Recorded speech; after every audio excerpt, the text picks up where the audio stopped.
എല്ലാവർക്കും നമസ്കാരം. ശ്രേയാസ് കിച്ചണിലേക്ക് എല്ലാവർക്കും സ്വാഗതം. ഞാൻ ഇന്നിവിടെ തയ്യാറാക്കാൻ പോകുന്നത് വാഴക്കയും കൊണ്ടുള്ളൊരു ബജിയാണ്. അതെങ്ങനെയാണ് ഉണ്ടാക്കുന്നതെന്ന് കാണിച്ചു തരാം. അതിനു മുമ്പായി എൻ്റെ ചാനൽ സബ്സ്ക്രൈബ് ചെയ്യാത്തവർ സബ്സ്ക്രൈബ് ചെയ്യണം. ബെല്ലൈക്കോണിൽ ക്ലിക്ക് ചെയ്യുകയാണെങ്കിൽ ഞാൻ ഇടുന്ന എല്ലാ വീഡിയോസിൻ്റെയും നോട്ടിഫിക്കേഷൻ നിങ്ങൾക്ക് ലഭിക്കുന്നതാണ്. എങ്ങനെയാണ് വാഴക്ക ബജി ഉണ്ടാക്കുന്നതെന്ന് കാണിച്ചു തരാം.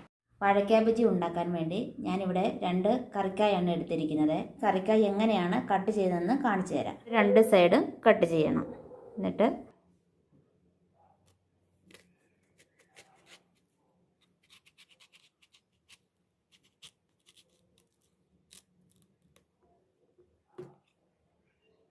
കനം കുറച്ച് ഇങ്ങനെ കട്ട് ചെയ്തെടുക്കണം. കനം കുറച്ച് ഇങ്ങനെ കട്ട് ചെയ്തെടുക്കണം. 2 സൈഡ് ഇങ്ങനെ ഇത്രയും കട്ട് ചെയ്യാകാവൂ. വാഴക്കയുടെ തൊലി കളയേണ്ട ആവശ്യമില്ല. ഇനി ബാക്കിയുള്ളത് ഇങ്ങനെ കട്ട് ചെയ്ത് എടുക്കാം. കട്ട് ചെയ്തിട്ട് ഞാൻ നല്ലതായിട്ട് അതിൻ്റെ വാഴക്കയുടെ കറയെല്ലാം കളഞ്ഞ് നല്ല ക്ലീനാക്കി കഴുകി എടുത്തിട്ടുണ്ട്. ബജിക്ക് വേണ്ടിയുള്ള ബാറ്റർ തയ്യാറാക്കാൻ വേണ്ടി ഞാനൊരു കപ്പ് കടലമാവ് എടുത്തിട്ടുണ്ട്. അതിട്ട് കൊടുക്കുകയാണ്. ഇതിലേക്ക് 2 സ്പൂണ് റവയാണ് ഇട്ട് കൊടുക്കുന്നത്. 1 സ്പൂണ് മുളക് പൊടി, ഒരൽപ്പം മഞ്ഞൾപ്പൊടി, ഒരൽപ്പം കായപ്പൊടി, ഒരു ചെറിയ സ്പൂണിന് പഞ്ചസാര.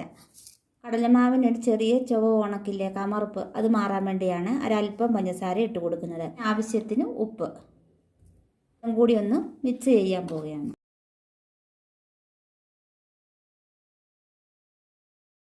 എല്ലാം മിക്സ് ചെയ്തിട്ടുണ്ട്. കുറേശ്ശെ ഇനി വെള്ളം ഒഴിച്ചത് മിക്സ് ചെയ്തെടുക്കാം.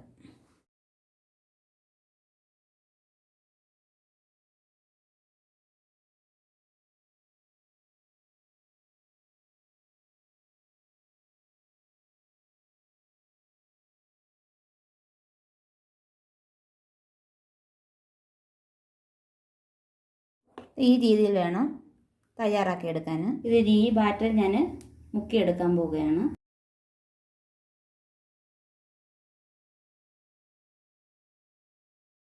ഇട്ട് കൊടുക്കാൻ പോവുകയാണ്.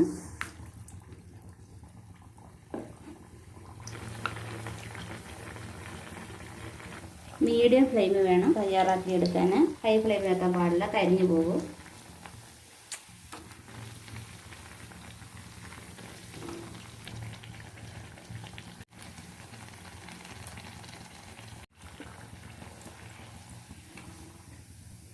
ഈ നിറത്തിൽ വേണം വറുത്ത് കോരിയെടുക്കാൻ. ഇതുപോലെ തന്നെ ബാക്കിയുള്ളതും വറുത്ത് കോരിയെടുക്കാം. വാഴക്ക ബജി ഇവിടെ റെഡി ആയിട്ടുണ്ട്. ഇതെല്ലാവരും വീട്ടിലൊന്ന് തയ്യാറാക്കി നോക്കണം.